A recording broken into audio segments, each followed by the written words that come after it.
Hey everyone, Pete Calandra here. Today's video is another tutorial on harmony.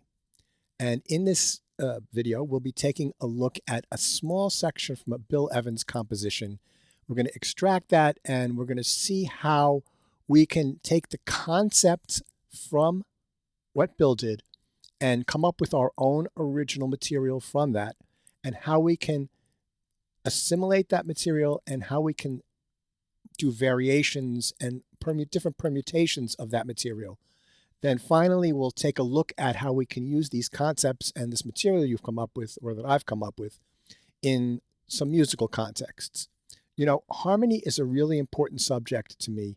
It's something that I study every day, and I think it's really important to keep developing your harmonic concept, no matter how old you are, no matter where you are in your musical development. So in the playlist, in the description box below, I've got a link for a playlist with a bunch of harmony videos that I've put out over the past few years. So hopefully that will interest some of you. Anyway, if you like this video, give a thumbs up. For more content, please subscribe. And to be notified, ring that bell. Leave any comments down in the comment section below. And if you feel so inclined, there's a link down below where you can buy me a cup of coffee. Anyway, I've been Pete Calandra. Thank you so much for watching, and let's get right into it.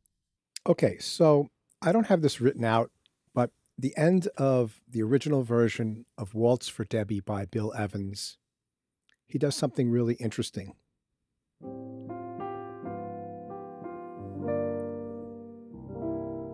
And then right here on the turnaround to the last chord,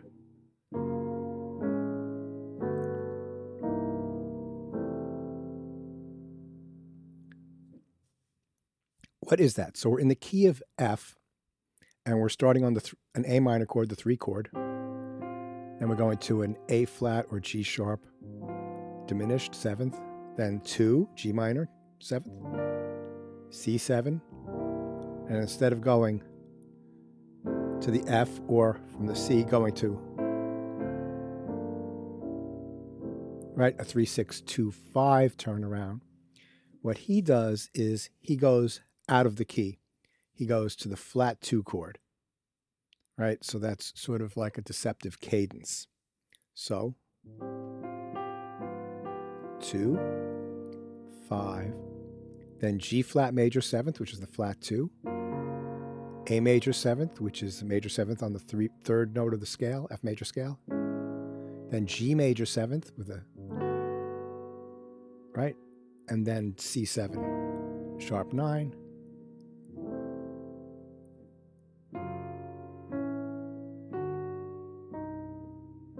it's got that beautiful top line in there. So he's basically going out of the key and using major 7th chords where there should be minor chords to get us back to the tonic in an unusual manner. How can I come up with something that uses that concept that's not exactly the same thing? So if we look at our first example here, let me play it for you and then I'll talk about it.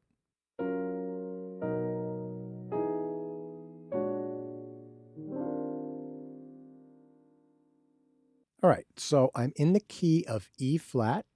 I have a G flat major 7th, C flat major 7th, F flat major 7th, and a B flat 7 with a sharp 9, which is the 5 chord with some altered tones in it, leading us back to E flat major 13th.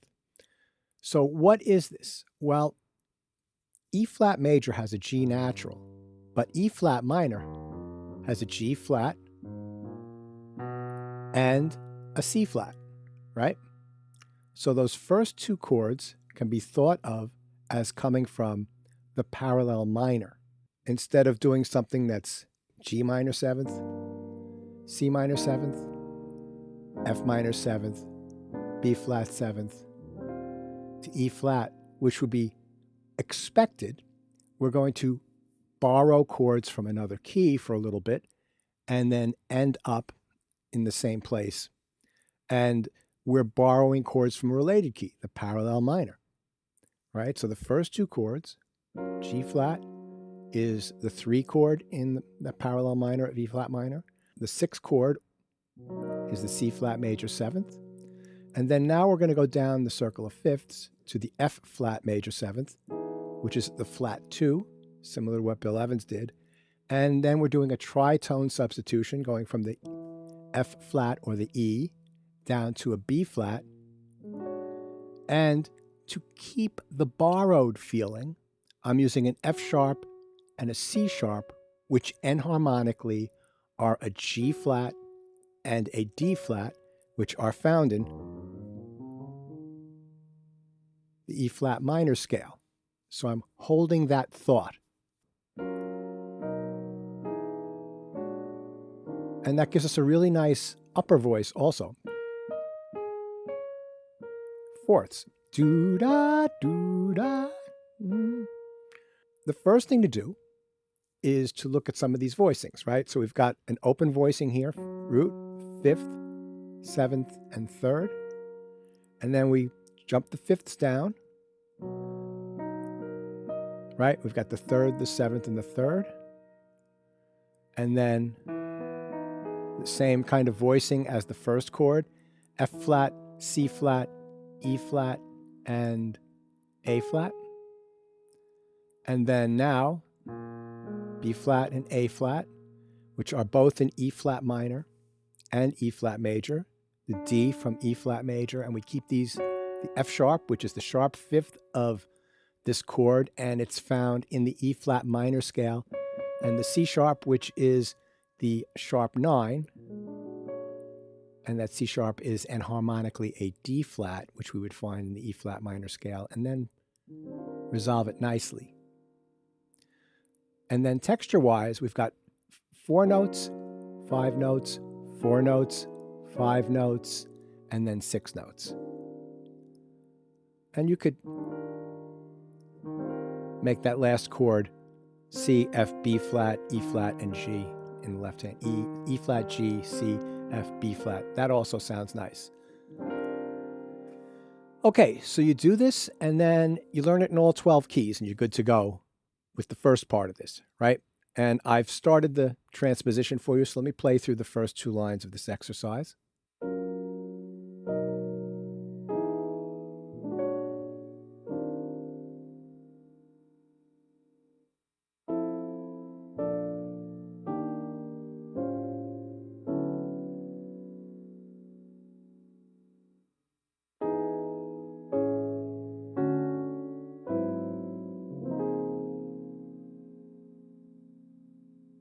When you're playing it, try to bring out the upper voice and try to play it with a soft touch, all right? Because these things, and work on how you're making it sound. Now, I'm using a digital piano because it's a nice clean sound in my DAW, and I'm much better at this on an acoustic piano, but let me just show you what I mean by bringing the top voice out, and I'll show you a couple of methods for doing that.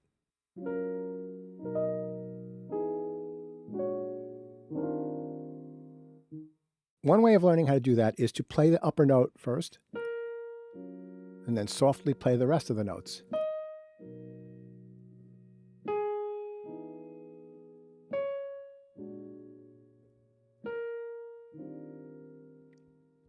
And then work on different proportions, right? So you could do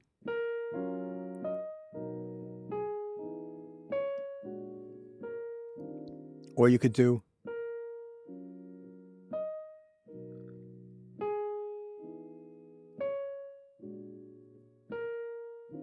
right. One was the pinky note or the melody note was forte, and the rest was mezzo, forte, and then forte for the melody note and pianissimo for the accompanying notes. So you would just, and then you would try to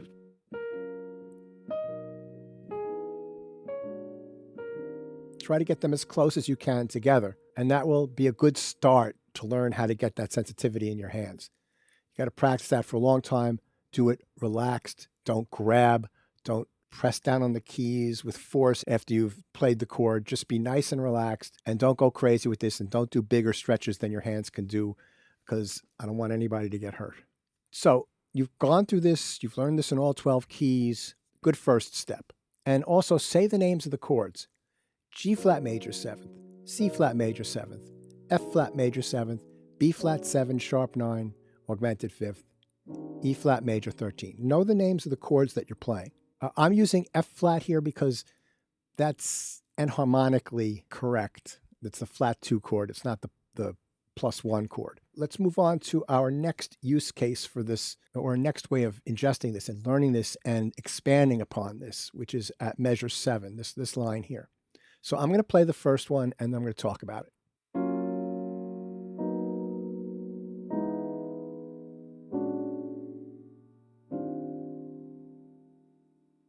The same chord progression. The first 3 chords are in close position and they're 4-note chords. I don't alternate the number of notes. Just keep it at 4 notes until the last 2 chords where we expand it out to 5 notes per chord.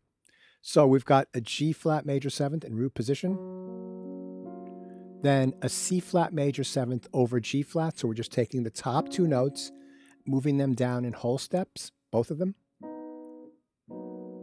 And then we're taking the bottom 2 notes to get to our F flat major 7th, moving them down in whole steps, right? And then using our shell voicing, B flat and A flat, and distributing the notes. So instead of it being, I'm making this, dropping that down an octave.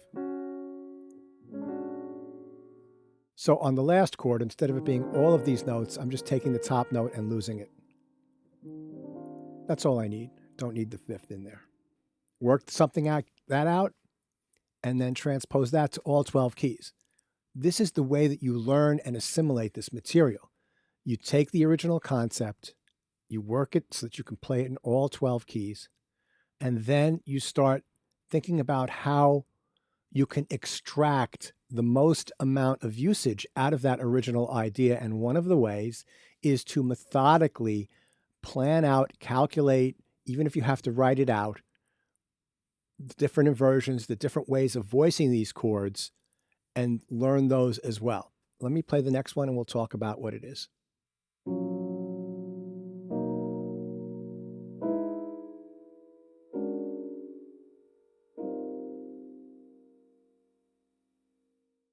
Okay, again, the same chord voicing. One thing to remember is that there's an E flat here. That E flat holds through to the next chord.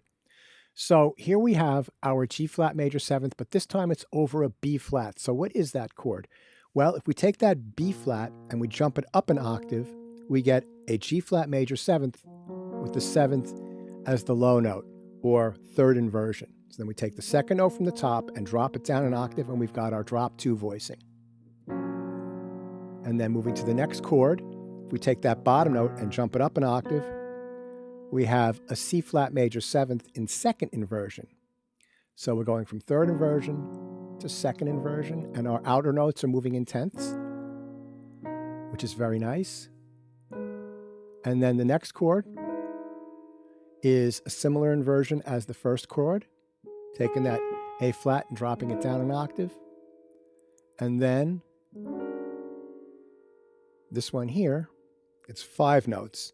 So if we take the, dropping it down an octave.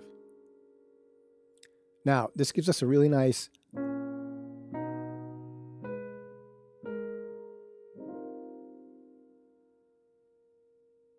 right here, the difference between these 2 chords, we have a common tone right here. A flat holds.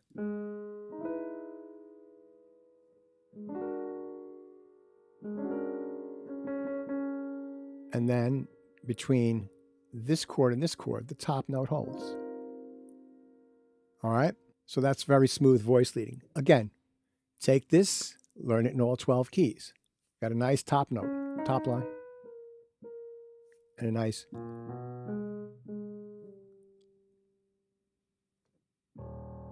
beautiful. Figure out your own ways of navigating this. So you've learned these things, you've got these concepts. How do you employ them? So I'm going to show you 2 ways to employ them. The first way is sort of more of a Bill Evans kind of way, and then the second way is something else. So let's look at this. So I've got this chord progression here, which is based on the jazz standard, It Could Happen to You. So let me play that, and then we'll take a look at it.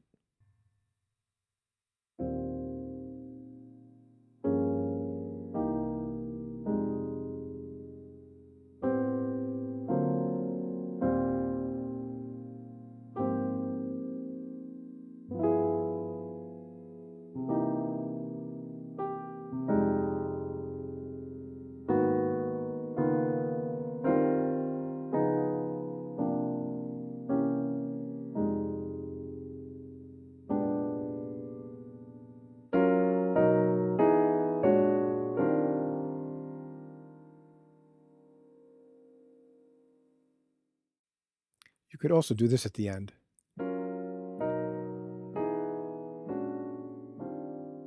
Right? In the top voice. All right, so here we see that we've got this chord progression, which you guys can look at and analyze yourself. These are all standard jazz voicings that I use typically. And we'll take it from here. We've got the final push to the cadence, right? So, and this is the second time through the chord progression of the song. It's the second A. F minor ninth, B flat 13, flat 9, and instead of going 3, 6, 2, 5, 1, which would be, and that's very nice, but you can be a little surprising.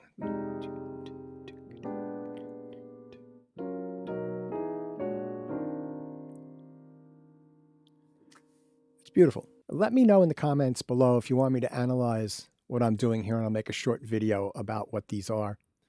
But for right now, let's push forward because I don't want this video to be too long. In this next example, we've got a very simple going from B flat major to the 4 chord E flat major, and then back cadencing on B flat major. And let me show you 2 different ways to use this concept. So let me play this, and then I'll be back to talk about it afterwards.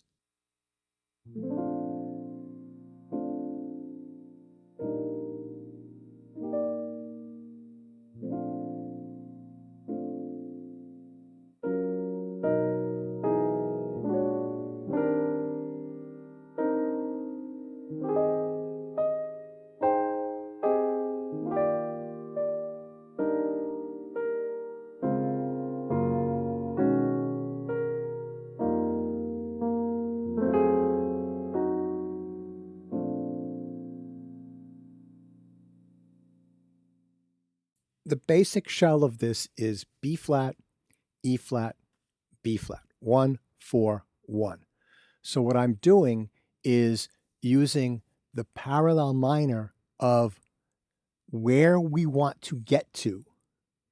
In other words, we're starting in B flat major. I'm using the parallel minor of E flat to lead us to E flat major, and then a similar move with a little bit of a variation to get us back to B flat using the parallel minor of B flat. So we start out here very simply with a B flat major 9th chord, and this could be your accompaniment to somebody singing, right? Or an instrumentalist playing. And then this is just basically a C minor 7th or C minor 9th over the B flat, and then back to the B flat major 9th. And now we want to get to E flat major 7th, so we're going to do that G flat, C flat, F flat, B flat, leading to the E flat. Right? Back to the B flat. Now we jump to our G flat. And we're moving up similar as in the first 2 bars, but now we're in E flat. Now we're going to go to the D flat, leading us back to B flat.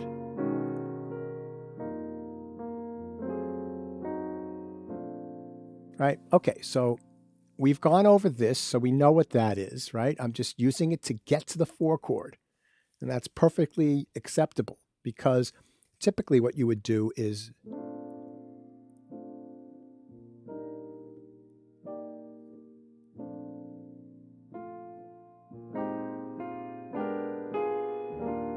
right, you do a 2-5 in E flat, leading us there. And that would be an F minor 7th or some sort of F minor chord, some sort of B flat dominant chord as the 5 chord of E flat. Well, I have my dominant chord right here on the last measure, but I'm just substituting these 3 chords for the F minor 7th. And I'm not saying I would do that in every song, but to have it in your pocket, to bring it out, it's an interesting and really cool way to arrange that sequence of harmonic motion. So now I'm on the 4 chord, I'm on E flat major, and I'm playing around with that, right? And now A flat over E flat, back. Now, the parallel minor of B flat is B flat minor, which has a D flat major 7th and a G flat major 7th, right? Right there. Okay, and then the C flat is the flat 2, but I'm voicing it with a 6/9 voicing and holding it for 2 beats, hitting that top B flat there. And now from that C flat, I'm doing a tritone, right? From C flat down to F and using a suspended chord for 2 beats, right? We got the G, B flat, E flat, and F. So it's a F9 sus4. And then this chord here, there should be an A natural under that C. You can play it with your thumb in your right hand. So F, that could be a G flat, but I like it spelled as an F sharp. So it's basically an F triad with a flat 9 and a sharp 9. And we're going to move the top notes down, right? A step each. So that last note should actually be a G flat, not an F sharp. So now we've got an F7 flat 9 resolving to our B flat major 7th. So let's take it from right here.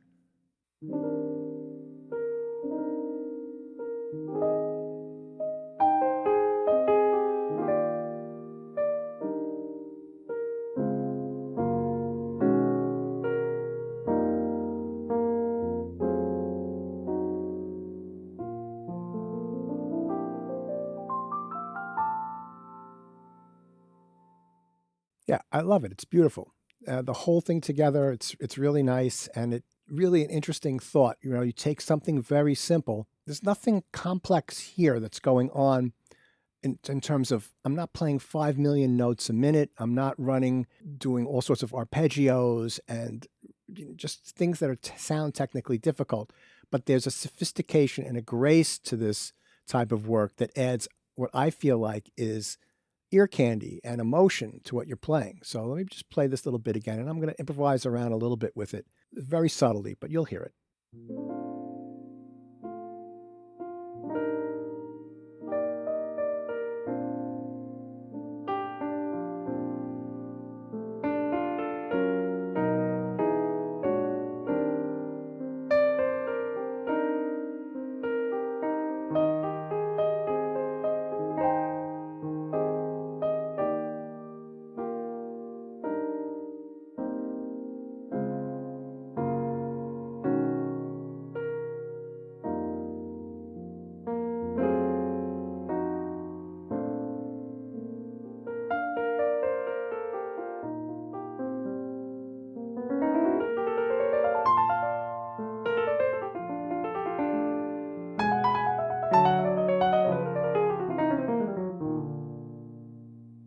Okay, so at the end there, I did some flashy stuff. But again, I used the same concept where I jumped out of the key and made my way back. I don't remember exactly what I did there, but yeah, something like that. When you practice this stuff and you get this concept together, you'll be able to improvise things like that. So what I would suggest for something like this is to take what I've written here and learn it in different keys and figure out ways that you can incorporate this concept into pieces that you're learning. Always learn the simple way first. So in other words, if I'm playing this and I'm going to the E flat major, I would learn it this way first.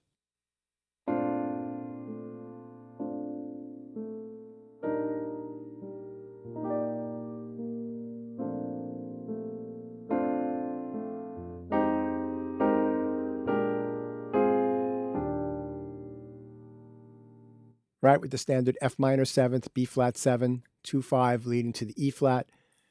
I would learn that way. Learn your framework. Learn your basic outline of whatever you're working on. And then once you've got that structure together, what roadmap can you use to get you to these structural points, which from here is the 4 chord, and then back to the 1 chord, right? So that's the way that you employ things like this.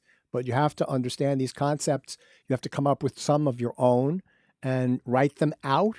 And then once you figure one out, figure out the variations, different inversions, different spacings, and learn those in 12 keys. There's enough in this lesson for you to spend the next 2 months working on this. So anyway, if you like this content, please subscribe, ring that bell to be notified, leave any comments or questions down below. Again, there's a link in the description box below for this PDF study guide. And as I make very little money on these videos, literally I'm making under $500 a year from YouTube. If you want to buy me a cup of coffee and a show of gratitude for this and to keep me doing this stuff, there's a link for that down below.